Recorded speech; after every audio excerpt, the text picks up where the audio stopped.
Nilinaw ng Philippine Coast Guard ang haka-hakang overloaded ang MV Tricia Kristen 3 na lumubog dito sa Zamboanga City. Patuloy pa rin isinisagawa ang search, rescue and retrieval operations para sa mga pasahero hanggang ngayon ay nawawala matapos lumubog ang Ruro vessel na MV Tricia Kristen 3. Batay sa maritime data na nakuha ng otoridad, may capacity na 345 pasahero ang barko, habang 317 lamang ang sakay nito na mangyari ang insidente. Sa kasalukuyan, 18 naman ang kumpirmadong nasawi, habang 10 naman ang nananatiling nawawala. Kabilang sa mga hinahanap ang kapitan ng barko na halos 2 araw nang nawawala mula nang mangyari ang paglubog.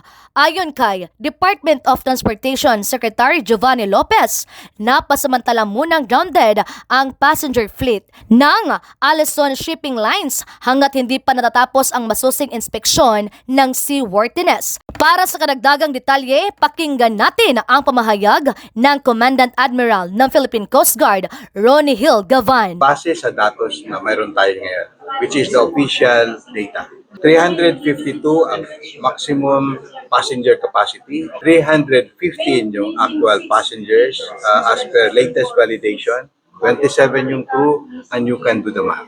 Cargos. Yung cargo po, as per the picture shown, may mga bakante pa. Okay? So,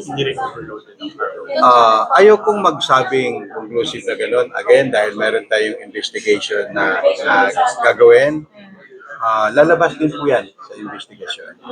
Pero yung ang mga initial available na information, yun po ang pinapakita sa cargo deck niya. May mga bakanting spaces pa as per the pictures shown ng pre-departure inspection team. Yung maximum passenger capacity is 352 according to the ship safety certificate. Yung actual passengers on board according to the validation done on the passenger manifest with the shipping company. Ang actual na sumakay ay 317, okay? 316 yung survivors, na-rescue natin. 18 yung fatalities with body count, okay? And as per record, if we do the math, 10 po yung missing. Mula rito, 93.9 Star FM, Zamboanga at Bombo Radio. Ito si Bombo Divine Lumakad. And this is Bombo Radio Philippines, the #1 and most trusted source of news and information. Basta Radio, Bombo!